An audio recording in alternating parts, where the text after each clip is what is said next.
तो मैं राजीव जी को इतना बताना चाहता हूं कि पेंडेंसी ऑफ केसेस को खत्म करने के लिए हम जरूर अपना तरफ से पूरा समर्थन दे रहे हैं, लेकिन अपॉइंटमेंट को लेकर के जब तक हम नए व्यवस्था खड़ा नहीं करेंगे तब तक जजेस का वैकेंसी का इशू, अपॉइंटमेंट का सवाल उठते रहेगा।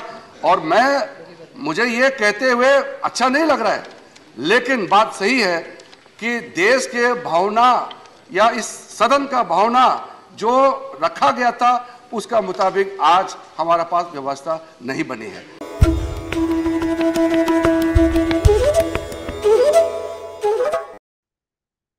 दोस्तों नमस्कार, सत्ता विमर्श में आपका स्वागत है। मैं प्रवीण कुमार। आज बात मोदी सत्ता और सुप्रीम अदालत के बीच बढ़ते टकराव की। भारतीय संसद के उच्च सदन राज्यसभा में खड़े होकर मोदी सरकार के कानून मंत्री किरेन रिजिजू भले ही यह कहते रहे हों कि अदालतों के बारे में वह ज्यादा कुछ नहीं बोलना चाहते, लेकिन इस बात को दोहराते हुए वह सुप्रीम कोर्ट के खिलाफ वो सब कुछ कह गए जो उन्हें नहीं कहना चाहिए था। ये कार्यपालिका और न्यायपालिका के बीच टकराव की परिस्थिति के घाव को और गंभीर स्थिति में ले जाने जैसा है। तो आइए पहले सुन लेते हैं मोदी सरकार के कानून मंत्री का क्रांतिकारी वक्तव्य। मुझे भी ये बताते हुए चिंता होती है कि हमारा देश में इस वक्त total pendency of cases 5 crore के आंकड़े को छूने वाले हैं। और जब देश में 5 करोड़ के लगभग केसेस पेंडिंग है तो आप समझ सकते हैं कि इसका प्रभाव आम लोगों में कितना होता होगा। ये इसका कई कारण है। जो मूल कारण एक माननीय सदस्य जी ने जो जिक्र किया, अपॉइंटमेंट ऑफ जजेस, और जो जजेस का संख्या जो स्ट्रेंथ जितना सैंक्शन हुआ उसमें से जो पेंडेंसी है, यानी कि वैकेंसी इस वक्त जो देश भर में है। 2015 में लोकसभा और राज्यसभा ने मिलकर के सर्वसम्मति से नेशनल जुडिशियल अपॉइंटमेंट कमीशन को पारित किया था, और साथ साथ में 2/3 राज्यों ने भी इसको सहमति देकर के यहां पारित हुआ था। ये एक हमारा देश संविधान से चलती है और देश का सॉवरेनिटी लोगों के पास है। लोगों के भावना से देश चलता है और संविधान के मुताबिक चलता है। मैं सीधा सीधा राजीव जी ने सवाल किया उसको अपने बात को जोड़ के ये बताना चाहता हूं कि सरकार की तरफ से पूरी ताकत, पूरी योजना के तहत हम पेंडेंसी को कम करने के लिए कई कदम उठाए हैं। जो कदम जितने उठाए हैं उसको मैं बहुत लंबा उसका जवाब हो जाएगा, तो उसको मैं अभी जिक्र नहीं करते हुए ये कहना चाहता हूं कि इस वक्त वैकेंसी को भरने के लिए सरकार के पास बहुत सीमित अधिकार है। जो कॉलेजियम नाम तय करके यहाँ भेजते हैं उसके अलावा सरकार के पास कोई अधिकार नहीं है कि जजों का अपॉइंटमेंट के लिए हम नए नाम ढूंढें। हम बार बार चीफ जस्टिस हाई कोर्ट के और सुप्रीम कोर्ट के चीफ जस्टिस को हम निजी तौर पर भी कहते हैं और लिखित तौर पर भी हमने कहा है कि जजेस का जो वैकेंसी है उसको भरने के लिए तुरंत नाम भेजा जाए, और नाम भेजते वक्त भी ऐसे जजों का नाम भेजे ताकि वो क्वालिटी हो, और हमारा देश का जो विविधता है उसको देखते हुए सब जाति, सब धर्म, महिलाओं को खास करके इसमें इंक्लूड होना चाहिए। लेकिन कहीं ना कहीं मुझे लगता है कि हमारा सदन का जो भावना है, देश की जनताओं का भावना है, उसके मुताबिक हम काम नहीं कर पा रहे हैं। इसलिए मैं यहाँ से बहुत ज़्यादा कोर्ट के बारे में टिप्पणी में इसलिए नहीं करना चाहता हूँ क्योंकि कभी कभी लगता है कि जो अधिकार कोर्ट को दिए हैं उस पर सरकार हस्तक्षेप कर रहे हैं। लेकिन आप संविधान का प्रावधान देखेंगे तो अपॉइंटमेंट का प्रोसेस और अपॉइंटमेंट का जो प्रोसीड्यूर है वो सरकार का ही अधिकार था, और कोर्ट के साथ हमारा कंसल्टेशन चलता था। 93 के बाद वो चेंज हो गया। तो मैं राजीव जी को इतना बताना चाहता हूँ कि पेंडेंसी ऑफ केसेस को ख़त्म करने के लिए हम जरूर अपना तरफ से पूरा समर्थन दे रहे हैं, लेकिन अपॉइंटमेंट को लेकर के जब तक हम नए व्यवस्था खड़ा नहीं करेंगे तब तक जजेस का वैकेंसी का इशू, अपॉइंटमेंट का सवाल उठते रहेगा। और मुझे ये कहते हुए अच्छा नहीं लग रहा है, लेकिन बात सही है कि देश के भावना या इस सदन का भावना जो रखा गया था उसका मुताबिक आज हमारा पास व्यवस्था नहीं बनी है। दरअसल संसद के शीतकालीन सत्र के दौरान राज्यसभा में कांग्रेस सांसद राजीव शुक्ला ने अदालतों के कार्य दिवसों की संख्या को लेकर एक सवाल किया। बस फिर क्या था, कानून मंत्री किरेन रिजिजू लगे संसद में सुप्रीम कोर्ट पर अपनी भड़ास निकालने। कानून मंत्री का साफ तौर पर कहना है कि जजों की नियुक्ति के लिए कोई नई प्रणाली बनने तक इस समस्या का समाधान नहीं निकलने वाला।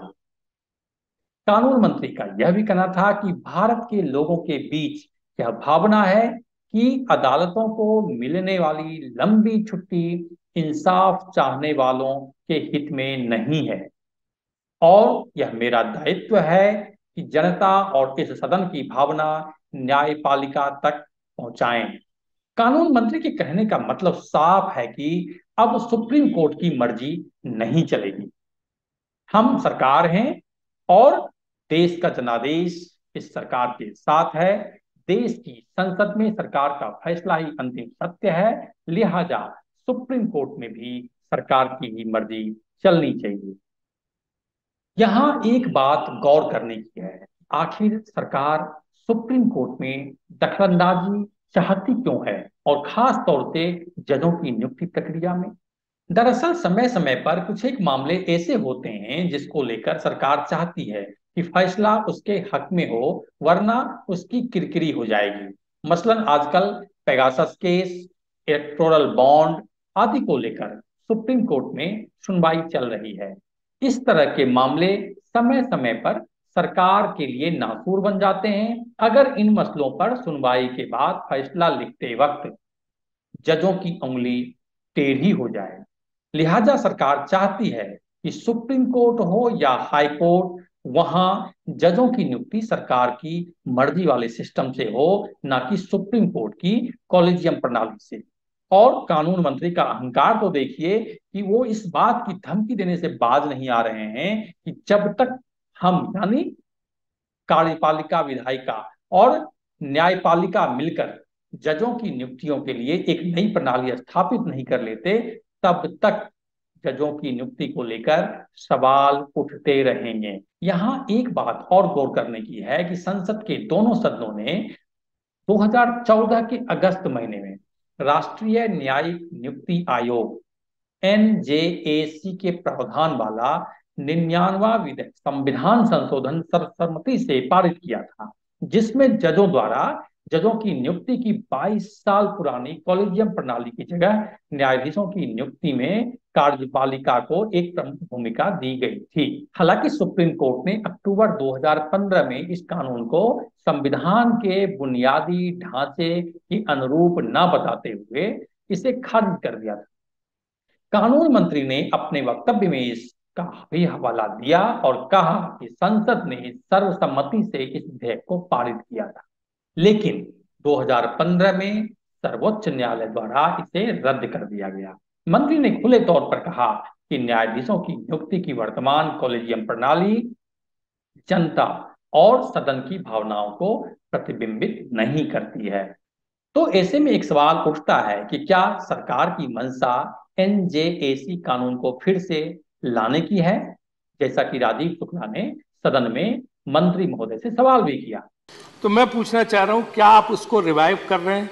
It's a very straight and direct question. Are you planning to revive that bill to create NJAC ताकि so this problem can be resolve? Secondly, ये जो आप कह रहे हैं सारी सुविधाएं रिटायर्ड जजेस को दी, तो उनके साथ कुछ काम भी ले रहे हैं ताकि पेंडेंसी कम हो कि सिर्फ सुविधाएं देते चले जा रहे हैं? Driver, car, staff, cook. हो गया, थैंक यू सर। राजीव जी ने फिर से बहुत ही महत्वपूर्ण एडिशनल सप्लीमेंट्री क्वेश्चन पूछा है।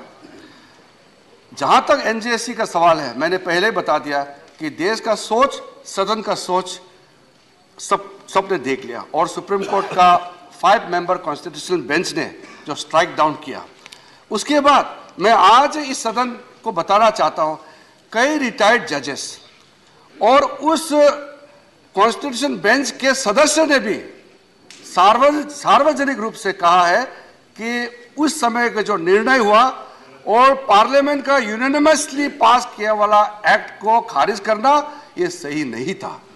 ये उस पीठ में जो थे उन्होंने भी इस बात को कही है और कई जजों ने, सिटिंग जजेस और रिटायर्ड जजेस ने भी कहा है और देश के कई जाने माने जूरिस्ट, लॉयर्स, एडवोकेट्स और कई हमारे राजनीतिक दल के सदस्यों ने भी इस बात को कहा है कि जो सुप्रीम कोर्ट कॉन्स्टिट्यूशन बेंच ने इस देश के सोच के साथ आया वाला एक निर्णय को जो स्ट्राइक डाउन किया है वो सही नहीं किया है।